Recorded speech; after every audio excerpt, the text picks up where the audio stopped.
What are you loyal to? What are you loyal to? We're doing a series on bearing good fruit. If I've not had the chance to meet you, my name's Mike. I go with that Christy who was on screen just a moment ago and lit our Advent candle. And by the way, Candace kept saying, come see him in the back of the booth. You can't do that. He's not here today. We actually let Candace have a weekend off. He gets one every 7 years. It's like the year of Jubilee. Yes. No, in all seriousness, he's actually is really out of town. So, but he would be glad to come talk to you. You come talk to him next week, all right? So what are you loyal to?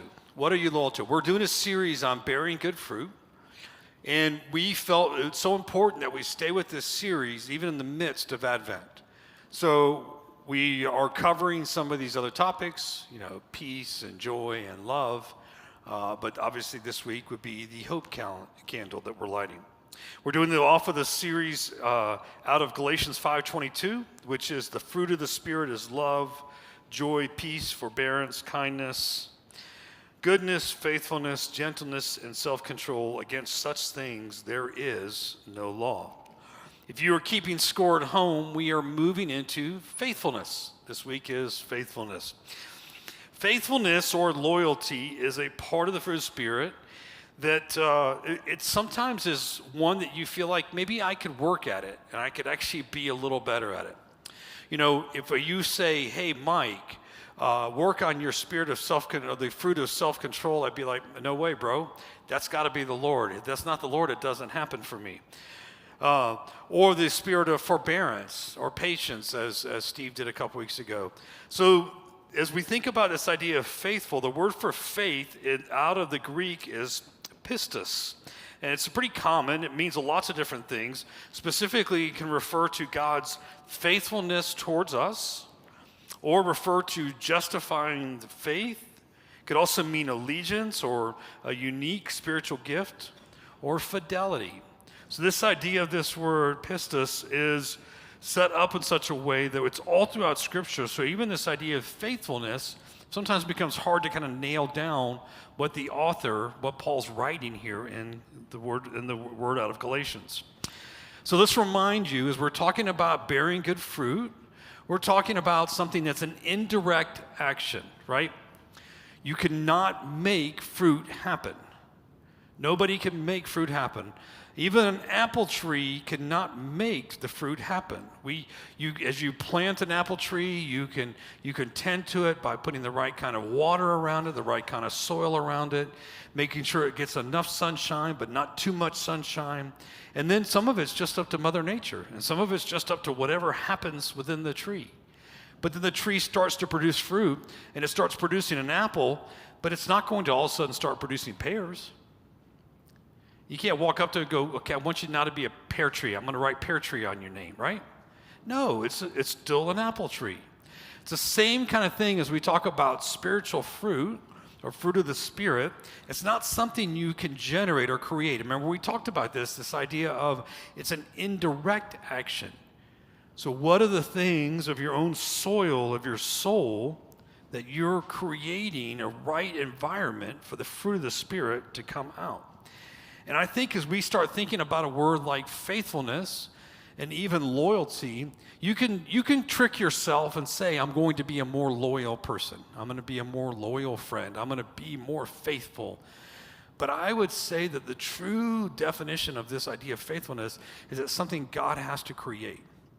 So how do we then step into these places, and what things can we make a step towards that would allow us to be more faithful? We're going to end there tonight.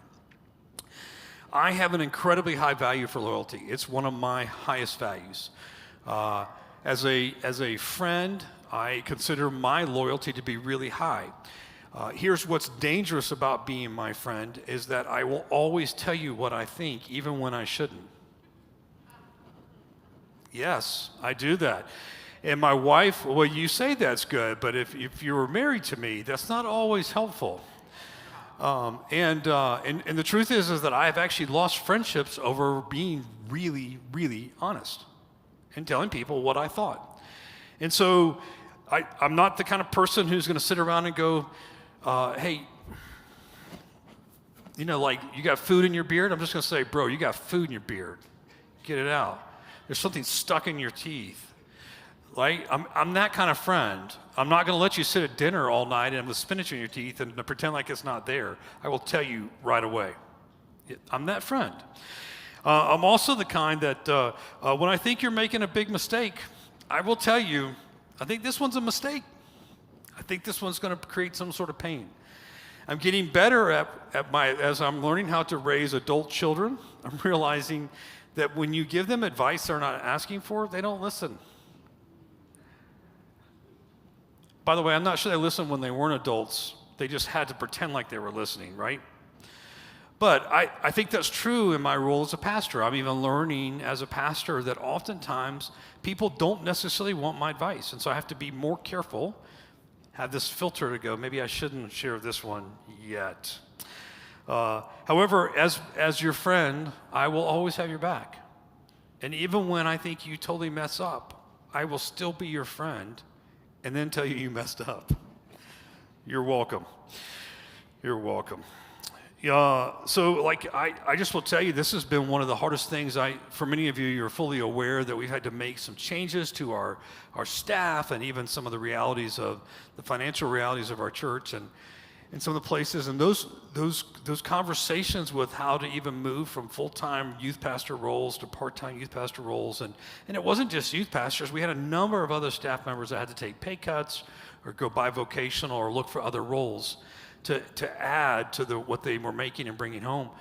Those were really hard for me because I take that loyalty so high towards others. I care deeply about our team and our people. And I would love to say those days are completely over. We're working on it, I will tell you that. And I'm actually looking at the potential of maybe I go bivocational so our team can continue to do what they're so gifted and good at. But so those are things that are just real. I'm incredibly loyal. I have a high degree of loyalty. So what are you loyal to? You know, we live in this time, in this space, in this age where things are changing so rapidly, it's easy to lose your loyalty, right? I'm going to tell you a funny story about loyalty. Joshua and I, my son, we are Atlanta Falcons fans. Yes, I think you know where this story's headed already. We are Atlanta Falcons fans, and now I will tell you that having grown up in the South, pro football is just above women's wrestling, okay? But it's way below. College football's here, and then there's basketball and baseball, and then maybe, well, I guess it's above hockey in the South. So, sorry, hockey fans. I'm a true Avalanche fan if it helps. But as a lifelong Atlanta Falcons fan who mostly doesn't care, but when they're good, it's fun, we had a chance to get tickets this year for my son's birthday to go watch the Falcons play the Broncos. Does anybody know how that went? Yeah, thanks, Fred. It went bad. We're showing up in I got my Kyle Pitts jersey on. He's got his Bijan Robinson jersey on. And by halftime, I was ready to change into my Demaryius Thomas jersey that I had somewhere in the car. It was bad. My loyalty was it was ready to switch just like that. That's the way sometimes we feel about the way in which we engage with loyalty. So loyalty or faithfulness is defined as steadfastness, which really means immovable, consistent, steadfast in affection or allegiance. That was not very loyal. My loyalty towards the Falcons is not super high. My loyalty to Georgia Tech is incredibly high, even though we lost a 8 overtime game last night. I'm still loyal to my alma mater. All right. But loyal, so this idea of faithfulness really does mean loyalty or loyal. And loyal is defined as one's feelings of support or duty towards something or someone. And I want you to really get this word, steadfast devotion. This is what it means when the scriptures say that God is faithful, that his devotion is steadfast. It's consistent. It never has a bad day. It never looks at the score of your team and goes 38-6. I think I'm changing jerseys right now. It's always on your team. Your God, your creator God, created you for relationship, and he will not give up on you no matter how bad it looks. That's faithfulness. This is the picture of the idea of faithfulness that I think the Scripture talks about in Galatians. This idea of the fruit of the Spirit brings a level of faithfulness, not just towards God, but towards one another, that we could not generate or create on our own. So what we're going to do is we're going to go back and look at an overview of the story of Ruth. There's two different ways to study Scripture. One is what's called a Bible study, where you're getting in deep, you're going to root words, you're starting to try to figure out what maybe the Greek and Hebrew words were. Was it really translated the way that the original author intended it? How does it fit in the context of the larger story? You're wrapping all these things in it. That's a true Bible inductive study. But there's also another way of studying, which is what's called a survey. And a survey is where you look at either a whole of a book of a Bible or a whole of a series of books to get an overview of what God was up to. And oftentimes, the way I would describe it is inductive or study is right where your viewpoint is about 10 feet, about the 10-foot level. But when you think about a survey, you're at a 30,000-foot level. It's like an airplane level. You're seeing the whole of the landscape all at once. So the details are less important. What we're going to do, and I like doing both, by the way, but we're going to do a survey of Ruth. It's only 4 chapters, but we're not going to read all 4 chapters in every verse. So we're going to have the Bible Project help us do our survey because they do it so much better than I do. And since it's the 5th Saturday and there are kids in the room, I figured little cartoons would be fun. Yeah? Let's go. Bible study, Bible Project.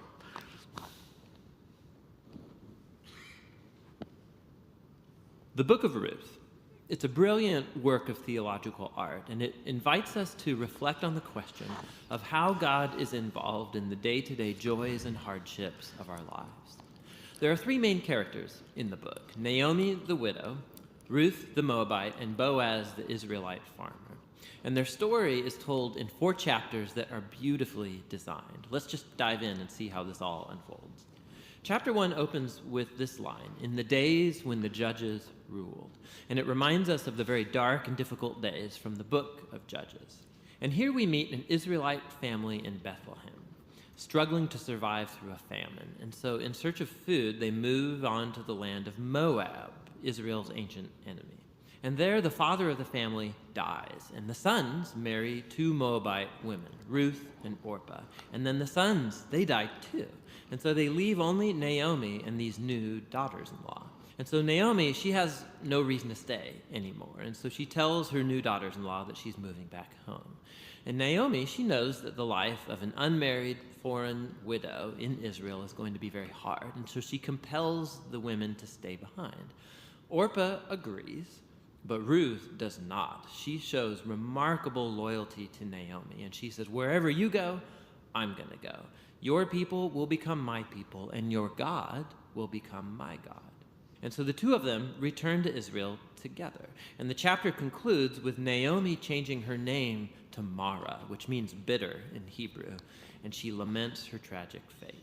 Chapter 2 begins with Naomi and Ruth discussing where they're going to find food. And it just so happens to be the beginning of the barley harvest. And so Ruth goes out to look for food, and it just so happens that she ends up picking grain in the field of a man named Boaz, who just so happens to be Naomi's relative. We're told that Boaz is a man of noble character, and he notices Ruth. And so after finding out more about her story, he shows remarkable generosity to her. He makes these special provisions so that the immigrant Ruth can gather grain in his field. And in doing so, Boaz is actually obeying an explicit command of the Torah to show generosity to the immigrant and the poor. Boaz is so impressed by Ruth's loyalty to Naomi. He prays for her, that God will reward her for her boldness. So Ruth comes home that day, and Naomi finds out that she met Boaz, and she is thrilled. She says Boaz is their family redeemer. Now, this family redeemer thing, this was a cultural practice in Israel where if a man in the family died and he left behind a wife or children or land, it was the family redeemer's responsibility to marry that widow, to take up the land and protect that family. So Naomi, she begins to hope that perhaps there might still be a future for her family. Chapter 3 begins with Naomi and Ruth making a plan to get Boaz to notice their situation. So Ruth is going to stop wearing clothes of a grieving widow, and she's going to show signs that she's available to be married. And so Ruth goes to meet Boaz on the farm that night. And as she approaches, Boaz wakes up, and he's totally startled. And Ruth makes her intentions very clear. She asks if Boaz will redeem Naomi's family and marry her. Boaz is once again amazed by Ruth's loyalty to Naomi and her family, and he calls Ruth a woman of noble character. It's the same term used to describe the woman of Proverbs 31. So Boaz tells Ruth to wait until the next day, and he will redeem both Ruth and Naomi legally before the town elders. And so the chapter ends with Ruth returning to Naomi, and they marvel together at all of these recent events. In chapter 4, it all comes together. It turns out, at the last minute, Boaz discovers there is a family member who's closer to Naomi than he is, and he's actually eligible before him to redeem the family. But at the last second, this family member finds out that he's going to have to marry Ruth, the Moabite, and so he declines. But Boaz, remember, he knows Ruth's true character, and so he acquires the family property of Naomi, and he marries Ruth. And so just at the beginning, how Ruth was loyal to Naomi's family, so now Boaz is loyal to Naomi's family as well. The story concludes with a reversal of all of the tragedies from chapter 1. So the death of the husband and the sons is reversed as Ruth is married again and gives birth to a new son, granting joy to Naomi. And this symmetry between the opening and the closing, it's even more remarkable.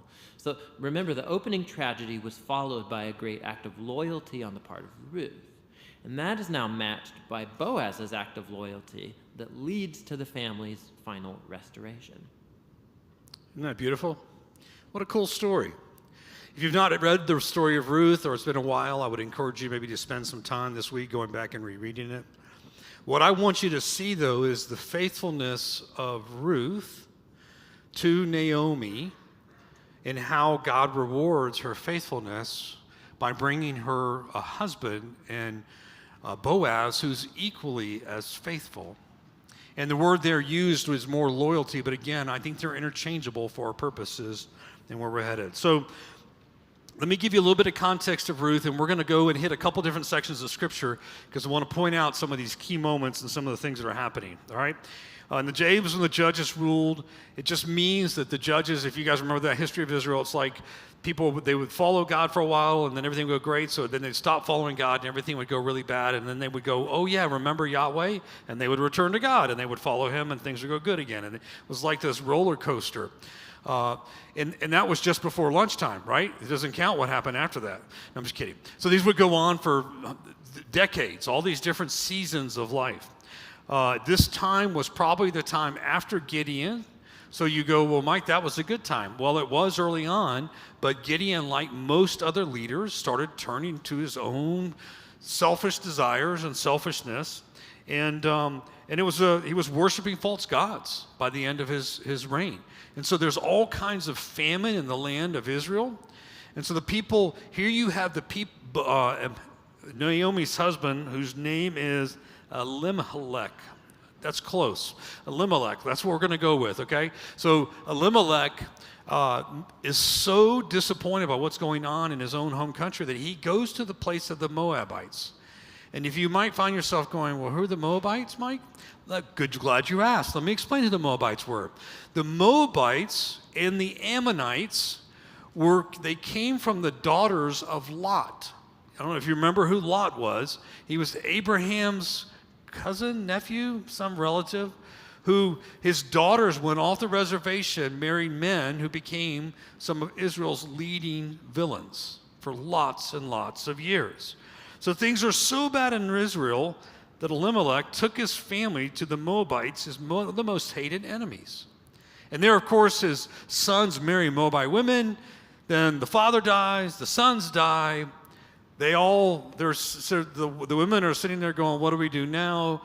Orpah goes, that's enough of this, I'm out. Naomi goes, good for you, you should move on. Actually, Naomi asked her to move on. There's nothing wrong with Orpah, what she does.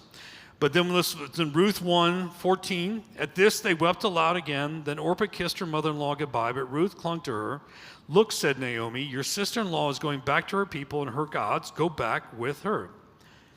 But Ruth replied, don't urge me to leave you or turn my back from you. Where you go, I will go, and where you stay, I will stay. Your people will be my people, and your God, my God. This is faithfulness. Where you die, I will die. That's a little dark, but okay. Of course, they did just bury all three of the men, and there I will be buried. May the Lord deal with me, be it ever so severely, if even death separates you and me. And I want you to see that last line. May the Lord deal with me, be it ever so severely, if even death separates you and me.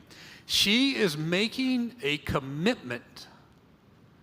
There is a level of faithfulness that she's showing and loyalty, but I want you to see it comes with a level of commitment.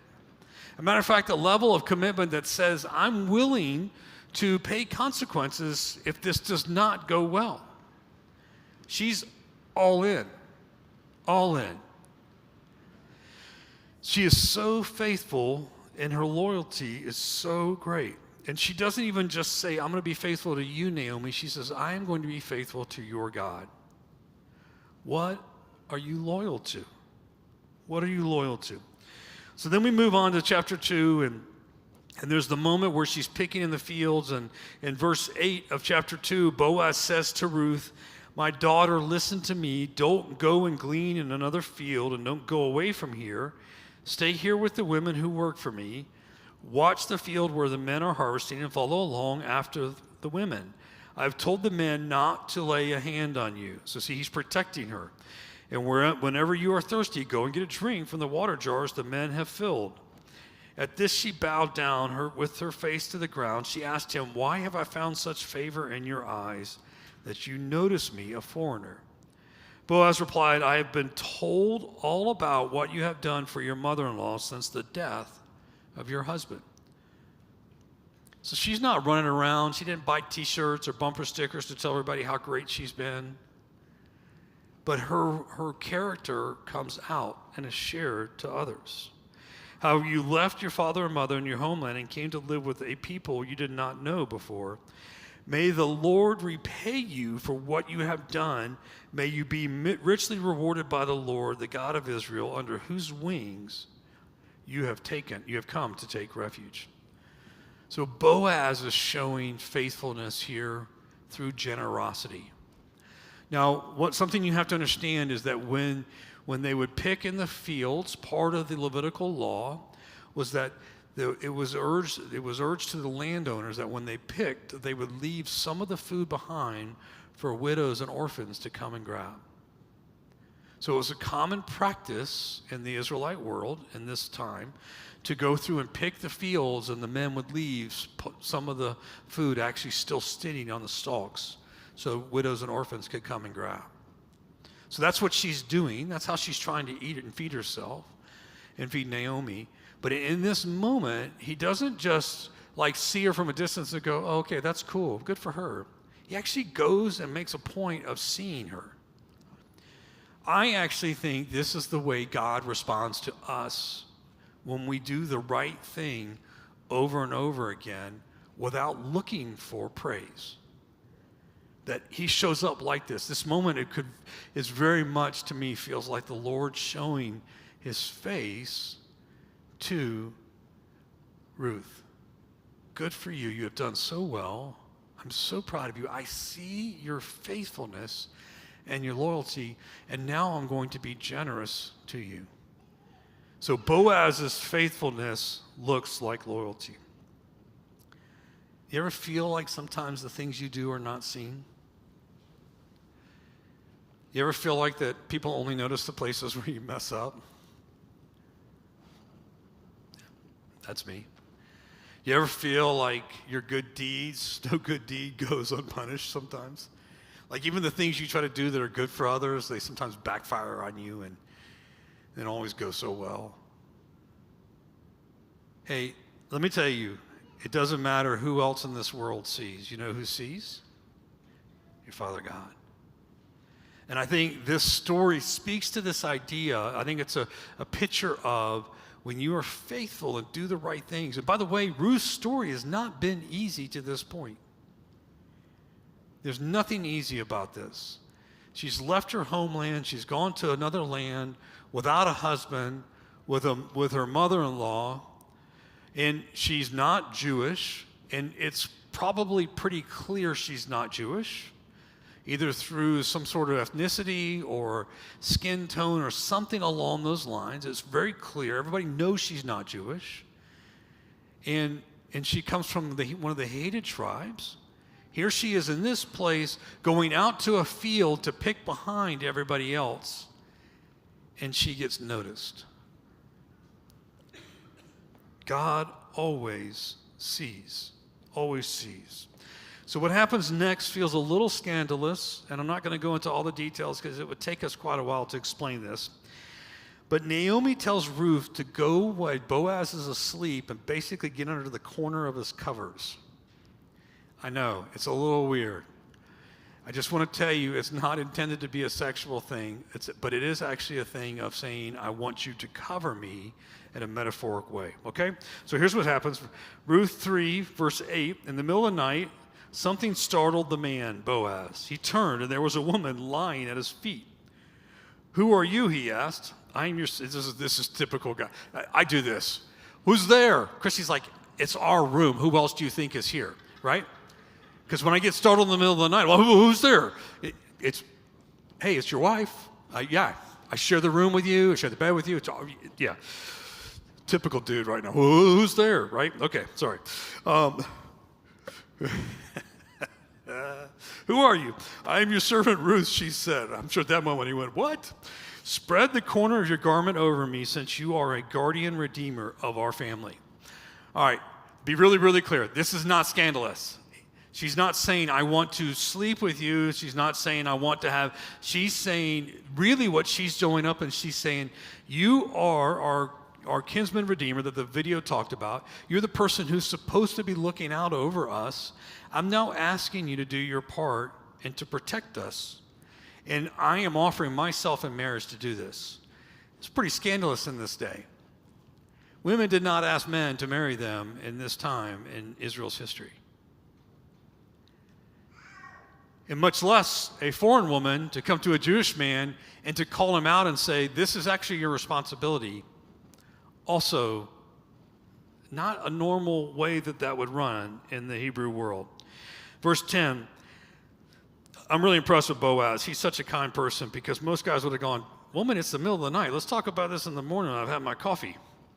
Verse 10, the Lord bless you, my daughter, he replied. This kindness is greater than that which you showed earlier. He's talking about in the field. You have not run after the younger men, whether rich or poor. And now, my daughter, don't be afraid. I will do for you all you ask. All the people in my town know that you're a woman of noble character. I love this moment. I think this is so beautiful. That in this moment, Boaz actually then steps in and says, I see you, I hear you. I will do what you've asked me. You've called me to take on my right, and I will do this. So we're not going to go to the last part. The last part of the story doesn't mean as much. I mean, it's pretty remarkable, right? She and Boaz end up getting married. They have a kid. By the way, the kid they have is David's grandfather. Hello. And it's interesting how God writes the story of some of these different people from different cultures and different worlds into the birth line of David and the birth line of Jesus. All right, so they get married. So what are you loyal to? I have a couple lessons I want us to learn from Ruth's story. I want you to look at this. Remember, we're looking at this as an overview, so let's look at these things all together. That first of all, Ruth is faithful through loyalty, okay? She's loyal to Naomi, but she doesn't just say, I'm loyal to Naomi. She says, I am also loyal to your God. I'm loyal to your God. This is the greatest commandment. Love the Lord your God with all your heart, mind, soul, and strength. Love your neighbor as yourself. It's this idea of saying, I am all in on this idea of the greatest commandment years before Jesus ever speaks it. Matter of fact, Jesus is not coming yet because I haven't given birth to his grandfather, to David's grandfather, right? I mean, there's all these great moments here, but Ruth is being faithful through this moment of loyalty where she is choosing a people not her own and a God that she did not know growing up. Boaz then is faithful through generosity. He basically says, everything I have is yours now. He's telling her she can go pick from the fields even when the men haven't picked them yet. He's giving her free rein. He's commending her for her choices, and so she's affirmed for her faithfulness. Do you see these lessons that we're getting from this story? And then lastly, Boaz is faithful through integrity. By that I mean he does what he says he will do. He commits to something. I will do this. He goes and talks to the right people, makes it happen, and then he does what he says he'll do. There's a bigger thing here I want you to see that's wrapped around this story of Ruth and Boaz. And the word is commitment. Commitment. That this idea of faithfulness that includes words like loyalty, generosity, integrity, they all start with a place of commitment. Do you see this? Ruth goes all in a life that has really no chance of success. All in. And trust in a God that she is still just learning about. All in. You ever notice that sometimes people who have just given their life to Jesus annoy you? I'm being a little, I mean, it's funny, but I'm being a little serious too. Like, you ever been around someone who's just given their life to Jesus? Everything is possible. Well, why aren't we praying for that? Well, why aren't they sharing their faith with them? Why aren't we telling them about Jesus? It's almost like the more you know, the more you get scared. We need to go back to a childlike faith like even Ruth has in this moment where her early days with God, she makes a commitment to Naomi and to a God that takes her out of a world that she has any sort of knowledge or understanding of. Just like a newborn believer. And I got to tell you, being around newborn believers is infectious. They are fun. They have no idea which direction they're headed, but it's all going to be fun. And all kinds of fun stuff happens. This is the picture of what Ruth is doing. She is committed beyond what she can even say yes to at this point. But she commits. We don't like this word, commitment. We like to keep our options open. We like to know that there's a plan B and a plan C and D and E and all the way down. That's why there's 26 letters of the alphabet. How can you be faithful unless you know what you are to be faithful to? How can you be faithful to something if you've never committed to anything? There's an invitation here that I think the fruit of the Spirit of faithfulness cannot even begin to show itself in our lives until we are 100% committed. 100%. When we start following Jesus and we learn the way of faithfulness and make choices, we can become more decisive about the kind of person we want to be and the kind of people we want to spend time with. Those are commitments. And we have to be careful that we don't over-evaluate our feelings because our feelings make great servants, but terrible masters. When our feelings become our masters, things go bad. And commitment is the opposite of a feeling. Commitment is a choice. So I'll give you a very real example in my life. When Christy and I said I do, we committed to one another before God and our family and friends and all the people that we knew at the time who loved Jesus and said, we are one. And there are lots of moments where we had to look at each other and say, I don't like you very much, but I still love you. And I'm committed to this marriage. By the way, okay, in case you're wondering, it was more Christy said that to me than I said it to Christy. Yeah. Now, just because I'm a dude, I don't think that way sometimes. But it was so real. There's this reality that when you commit to be with somebody, it doesn't just go on feelings. And if you think when you're married that it's all going to be rainbows and unicorns, you're in trouble. It's not that way. That things get hard. And if you thought your life with Jesus was all going to be perfect and easy, then you skipped 3/4 of the Bible. It's hard. Luke 14, count the cost.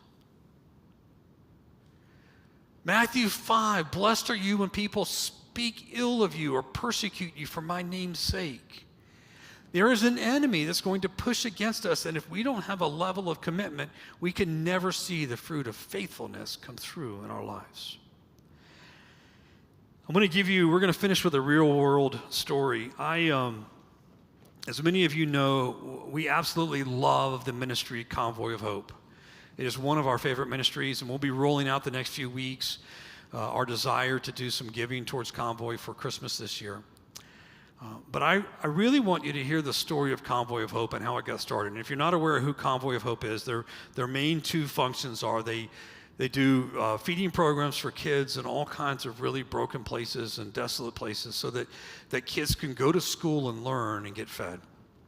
And they also do disaster relief in the middle of some of the biggest storms, like all the stuff that the hurricanes that ripped through Florida and then ripped through North Carolina and Tennessee.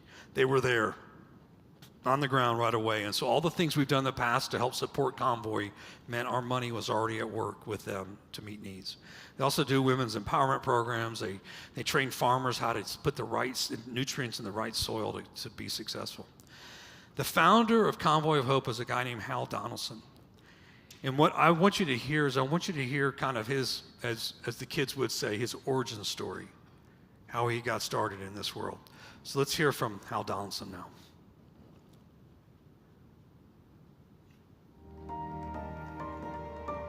We never set out to start Convoy of Hope. We just felt compelled to try and do something. And God took that act of obedience and he grew it into something that none of us ever thought was even possible.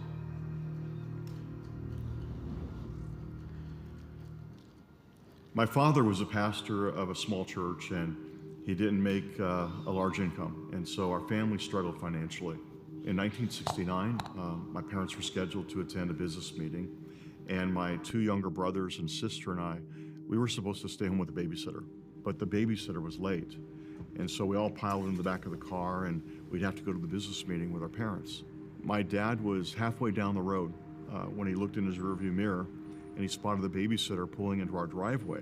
And so my dad made a U-turn and he dropped the four of us kids off and we would spend the night with the babysitter after all. About an hour and a half later, there was a knock at our door. And there standing in front of me were two uniformed police officers. And they had come to deliver the news that our parents had been hit by a drunken driver. My father was killed instantly. My mother was seriously injured and was in the hospital fighting for her life. I'll never forget that night though, because 25 or 30 of our friends and neighbors began to gather in the front yard. And the police officer stepped up to the porch and he looked out over the crowd and he said, "Are there any family members or friends here tonight who are willing to take the children home with them? If not, we'll take them downtown to the station." That night, Bill and Levada Davis, a young couple with kids of their own, they stepped forward and they said, "We'll take them." I think they thought it was going to be a 1 or 2 night sleepover, but we lived with the Davises for many months in their small trailer. And honestly, I think it's because of the Davises that I didn't become angry and bitter. I owe them a lot. Having experienced injustice, I wanted to be a proponent of justice. And I thought maybe the best way to do that was by becoming a writer. And so right out of college, I took a job as a ghostwriter. And one of my book writing projects took me to Calcutta, India, to write a book for some missionaries. When I arrived, they said, "We want you to interview Mother Teresa for our book." And it was in the course of that interview that she turned the tables on me. She said, "Young man, let me ask you a question. What are you doing to help the poor and the suffering?" And I figured it was probably not a good idea to lie to Mother Teresa. And so I said, I'm really not doing much of anything. And she responded in a very kind way. She said, everyone can do something. Just do the next kind thing that God puts in front of you. I just remember going back to my hotel room after that interview with tears streaming down my face. That night, I opened the window in my hotel room and I could hear the cries of the poor. Here I was in this beautiful hotel and they were living in the streets. And there in Calcutta, God began to do a work in my heart. I returned to the States, and one day I just was saying, God, change me, help me to change my priorities. And as I prayed that prayer, I felt compelled to do something quite unusual, to travel to 8 cities and to live in the streets for 3 days and 3 nights. And I did that. I went to Miami, Atlanta, Chicago, DC, New York. And I had the opportunity to walk the streets after midnight with a hidden tape recorder, interviewing drug addicts and gang members, prostitutes, runaways, and the homeless. I even rode with the police on the midnight shift. And all I can say is that experience, it wrecked me. I just had to do something.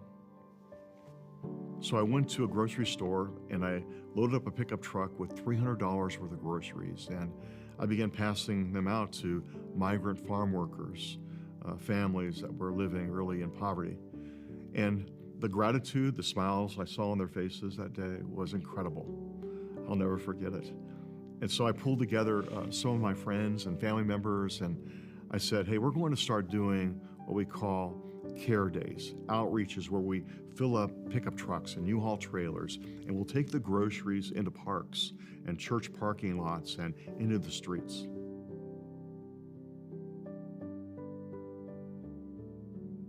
You know, we were just people who said, let's try and do something and just see where it goes. Because doing something is always better than doing nothing.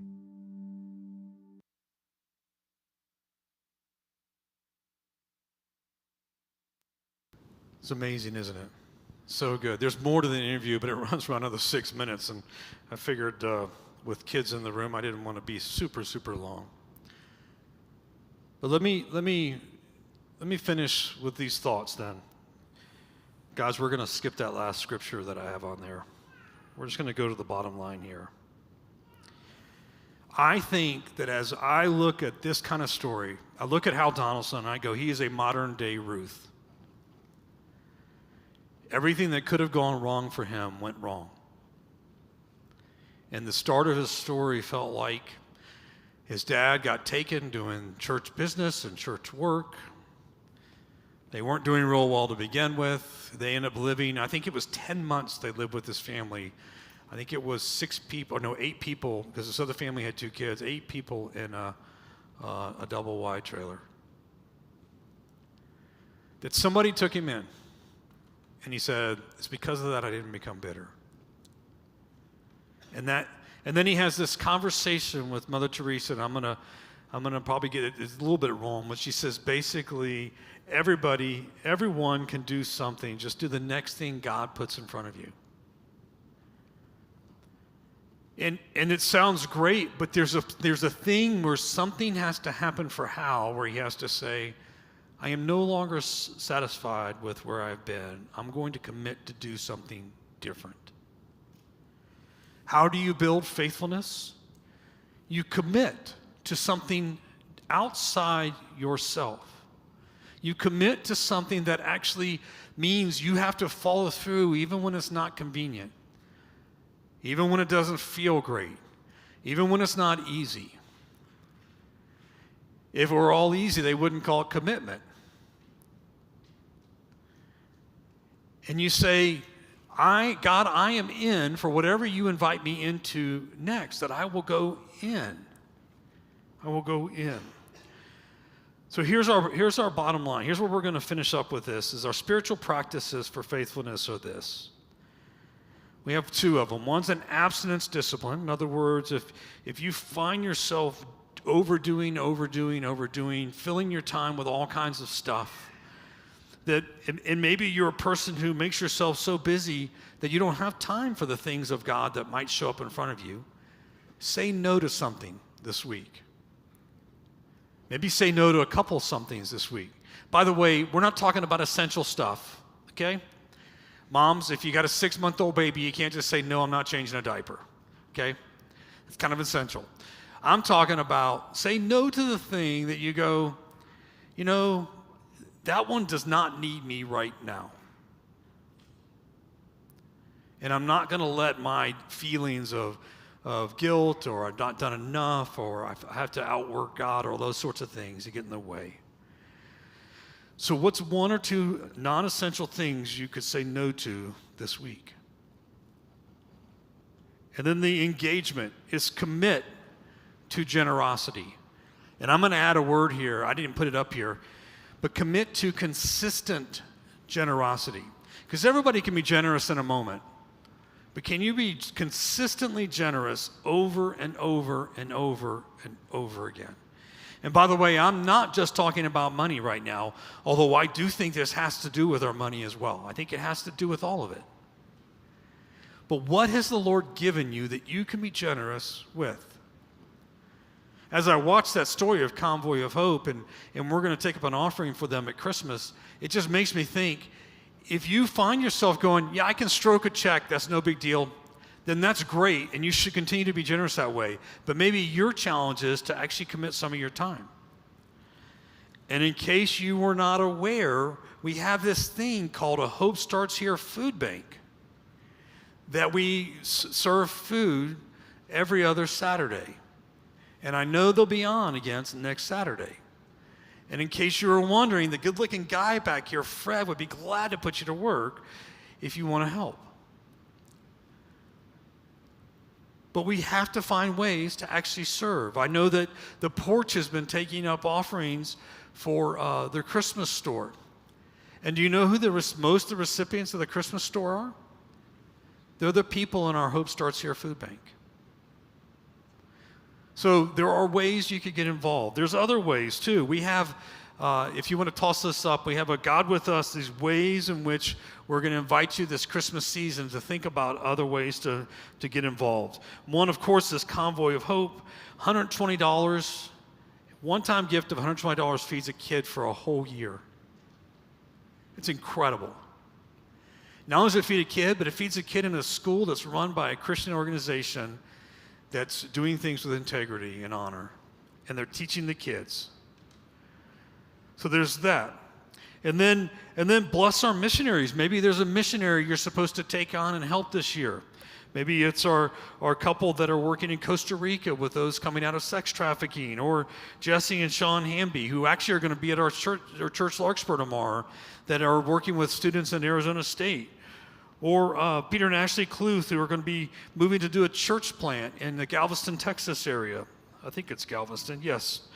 And we have another couple that are doing work with Muslim families out in Strasbourg, France. And Noah and Kate in New Zealand, and Jeremiah and Kelly in Guadalajara. So there's places there that people are there's missionaries that we're definitely working with that would love some help. And then the other piece too is that maybe the way of which you put some time and energy towards is, who are the people you should be inviting to Christmas Eve this year? If there's ever a time when people are open and willing to come to church, it's Christmas Eve or Easter. So who should you be inviting? And I pray the Lord gives you 20 names right now. He just drops them. And I pray they all say yes when you have the courage to invite them. We'll have invite cards for you next week. What is God's invitation for you right now? Where are the moments? What are the things to be involved with? By the way, we have a simple one. Christy was handing out these little cards for Slim Chickens. It's a fundraiser night. If you just go buy food at Slim Chickens next Saturday, they will put money towards Hope Starts Here. I mean, you got to eat, right? Yeah. What is God's invitation to you? So Holy Spirit, even more in your presence, come. even more in your presence. Come. Fall in this space. Fall in our hearts. Fall in our lives. Lord, speak clearly for each and every person in this room.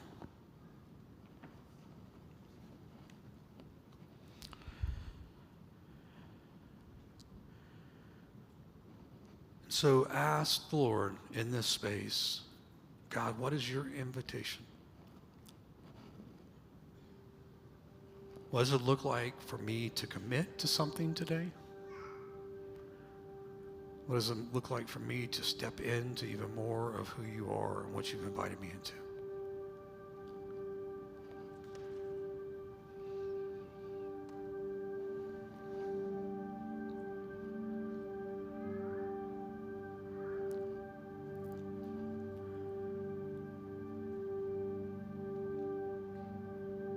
As we move into worship, I want to invite you to share what you've committed to the Lord. Share it with somebody else. Share it with your spouse, share it with a friend. If you need somebody to hold you accountable, share it with Joan. She'll hold you accountable.